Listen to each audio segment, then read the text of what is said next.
Célébrer Halloween, se ruer dans les magasins pour le Black Friday, ou bien même encore copier les codes des cérémonies de remise de diplômes américaines avec le fameux chapeau qu'on lance en l'air et les capes si emblématiques. Ces traditions sont directement venues des États-Unis et se sont enracinées dans le paysage français depuis quelques années et on ne les remet plus du tout en question. Rien de très surprenant, puisque depuis la fin de la Seconde Guerre mondiale, le soft power américain, c'est-à-dire l'influence américaine sur le mode de vie, la culture, etc., s'est exporté partout dans le monde. Et la France n'y échappe pas, puisque depuis quelques années, elle n'a cessé d'adopter de nouvelles pratiques américaines, très tendance sur les réseaux sociaux également. Baby shower, EVJF, c'est-à-dire enterrement de vie de jeune fille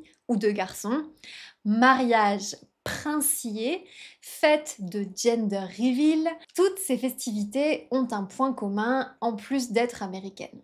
Elles concourent à mettre en scène des moments intimes de nos vies et à leur donner une dimension festive, spectaculaire. Les réseaux sociaux et les séries n'y sont pas pour rien. Bref, beaucoup de Français aujourd'hui ont complètement adopté ces traditions américaines et c'est de ça dont nous allons parler aujourd'hui. Salut, salut, salut et bienvenue dans un nouvel épisode de French Mornings, le podcast. Si c'est la première fois que tu écoutes ce podcast, si tu le découvres aujourd'hui, bienvenue. Je suis Elisa et j'enseigne le français sur les réseaux sociaux à travers les épisodes de ce podcast et les vidéos de ma chaîne YouTube French Mornings with Elisa. Si tu veux aller plus loin et progresser plus rapidement, tu peux aussi trouver sur mon site internet des cours adaptés à ton niveau. Ce sont des formations en ligne que tu peux suivre à ton rythme et dans lesquelles je t'accompagne pour progresser pas à pas et atteindre le niveau supérieur en français. Avant qu'on commence cet épisode, je t'informe que le vocabulaire qu'on va utiliser ici est d'un niveau plutôt avancé, donc environ B2, C1. Mais pas de panique, je t'ai préparé un PDF qui contient la transcription et le glossaire des mots compliqués. Tu peux le télécharger gratuitement en cliquant sur le lien en description. Tu y trouveras même un quiz de compréhension pour tester ton français et mettre en pratique ce que tu as appris dans cet épisode. Depuis quelques années, on observe la popularisation croissante des fêtes et des traditions arrivées tout droit des États-Unis. Je ne fais pas seulement référence à Halloween ou à la Saint-Valentin qu'on célèbre déjà depuis quelques années en France, mais à des rites jusque-là plutôt négligés, voire carrément moqués ou incompris. L'un des cas les plus emblématiques et des plus intéressants pourrait peut-être être les enterrements de vie de jeunes filles ou de jeunes garçons, ce qu'on appelle plus rapidement en français les EVJF ou EVG. Aux États-Unis, on les connaît sous le nom de bachelorette party. Les codes utilisés sont souvent les mêmes. Utilisation de costumes, parfois un petit peu vulgaires, jeux et défis liés à la sexualité, état d'ébriété assumé. L'état d'ébriété, c'est l'état dans lequel on est quand on consomme beaucoup d'alcool. On enterre tout simplement une vie de célibataire et une vie sexuelle différente de celle qu'on va connaître grâce au mariage. Cette tradition rencontre un franc succès de par son aspect très festif et gagne de plus en plus en popularité. Dans les années 2000, 12% seulement des futurs mariés fêtaient leur EVJF, tandis qu'elles étaient 72% en 2019 chez les moins de 30 ans. Non seulement les enterrements de vie de célibataire se sont largement développés, jusqu'à apparaître comme des rites de passage incontournables, mais ils ont aussi gagné en sophistication sur le modèle américain. Il n'est désormais plus si rare d'y consacrer un vrai budget plutôt conséquent pour passer plusieurs jours à l'étranger et multiplier les activités inoubliables, parfois même coûteuses, c'est-à-dire plutôt cher. Les jeunes d'aujourd'hui, la génération qui se marie des trentenaires, sont très attirés par la dimension récréative de l'événement, la dimension amusante. qui va de pair avec le mariage qui est désormais considéré comme une gigantesque fête qui doit être spectaculaire plutôt que comme une norme imposée et religieuse comme ça a pu l'être pendant des siècles. Ces célébrations sont érigées parfois à tort au rang de tradition, alors qu'il s'agit plutôt d'un phénomène récent et générationnel. Les enterrements de vie de célibataire ne sont pas les seules traditions américaines populaires en France. Les baby showers, appelés en français les fêtes prénatales, bon, pour être honnête, personne n'utilise cette expression, on garde l'expression anglaise, mais par contre au Québec, on dit les showers de bébés et j'adore, j'ai l'impression de voir des bébés tomber du ciel.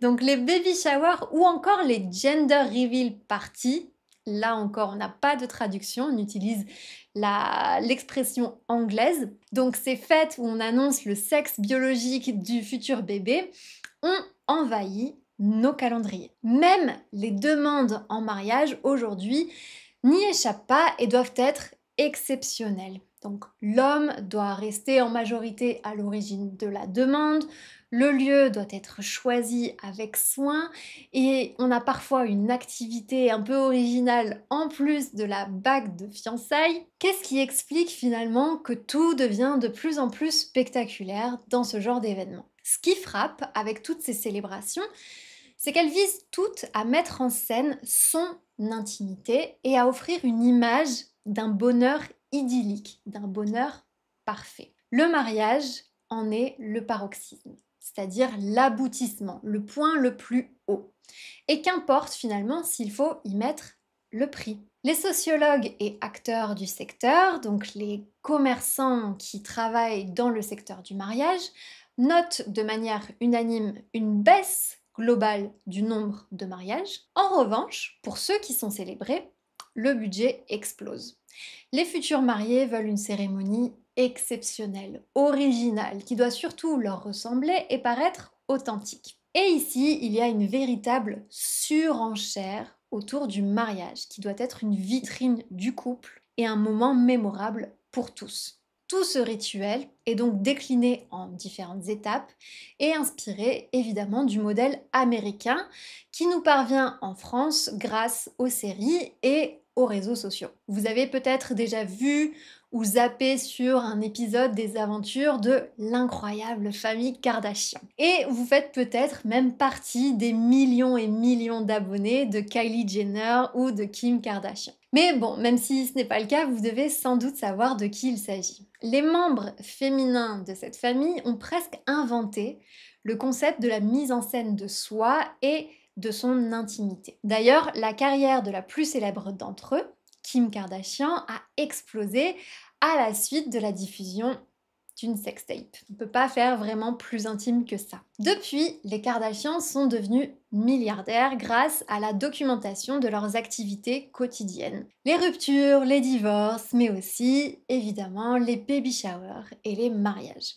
Tout est prétexte à être filmé et exposé aux yeux des milliers de téléspectateurs. Donc ce ne sont peut-être pas elles qui ont lancé la mode des baby showers ou bien encore des EVJF en France, mais elles ont largement contribué à la diffusion de ces fêtes dans le monde. Chaque anniversaire de leurs enfants donne lieu à une fête très instagrammable et c'est aujourd'hui cette dimension qui attire beaucoup. On a aussi d'autres séries et comédies romantiques qui ont contribué à ancrer ces traditions dans l'imaginaire collectif. Par exemple, Friends ou bien Very Bad Trip, en anglais ça s'appelle The Hangover, ou bien la série Sex and the City. Dans les séries, on a toujours un épisode qui est l'épisode d'Halloween, l'épisode de Noël, l'épisode de la baby shower, etc. D'ailleurs, de nombreuses téléréalités françaises consacrées à l'amour, par exemple Marié au premier regard, ou encore L'amour est dans le pré, pour n'en citer que quelques-unes, il y en a beaucoup, scénarisent des EVJF et des demandes en mariage. Les réseaux sociaux aujourd'hui jouent bien sûr un rôle primordial dans tout cet étalage de bonheur et de festivité. Il s'agit aussi de montrer sa réussite professionnelle et sociale, surtout, grâce à chaque détail de ces cérémonies somptueuses. De nouveaux métiers ont même fait leur apparition. Donc, on connaissait peut-être déjà celui de wedding planner, importé des États-Unis, la personne qui va gérer le déroulé de la journée du mariage. Mais un autre a aussi fait son apparition, celui de content creator, de créateur de contenu, spécifiquement pour ce genre de cérémonie. Sa mission, ça va être poster tout au long de la fête des vidéos et des photos sur TikTok et Instagram. À la différence d'un photographe classique plus traditionnel, le Wedding Content Creator, je pense que c'est ce nom-là qu'on lui donne même en français, va capter l'essence du mariage sous un angle plus naturel, plus immersif et offrir un contenu instantané et émotionnel. Par exemple, cette personne va aller immortaliser les fous rires dans les coulisses, les instants de complicité entre les témoins du mariage, l'émotion un peu discrète d'un parent, les petits détails plus intimes qui rendent le mariage unique et très émouvant. Ce contenu est calibré pour les réseaux sociaux et permet en plus d'avoir des photos et vidéos disponibles instantanément et qui sont partagées sur le compte des mariés. On est dans une intrusion volontaire au plus près de la vie des gens. Cette américanisation des mariages, ces cérémonies et événements de plus en plus spectaculaires et extravagants sont-ils un effet de mode ou bien un symptôme de la transformation de nos sociétés? Si certaines familles restent quand même attachées à la tradition, d'autres plébiscitent une discrétion absolue. Ça a été par exemple le cas pour le mariage de l'homme le plus riche du monde, ou en tout cas pas très loin, Jeff Bezos. Lors de son mariage à Venise, très commenté dans la presse d'ailleurs, les invités ont dû ranger leur téléphone et s'abstenir de prendre la moindre photo. Ça peut sembler un peu étrange venant de ce monde-là, mais c'est finalement une invitation à vivre le moment présent, ce qu'on a tendance à faire de moins en moins. Pour ma part, je trouve que c'est très intéressant de constater qu'au fil des années, les traditions et les célébrations américaines peuvent nous influencer ici en France, alors que les Américains, au contraire, semblent fantasmer les traditions et les symboles français. Combien sont-ils, par exemple, à se marier en Provence au milieu des champs de lavande? La réponse est beaucoup. Après le succès de la série Emily in Paris, j'ai l'impression que c'est pas prêt de s'arrêter puisque les clichés sur les Français ont la peau dure et continuent de faire rêver. Merci beaucoup d'avoir été au rendez-vous. N'oubliez pas de télécharger le PDF qui contient la transcription et le glossaire de l'épisode et je vous dis à très bientôt.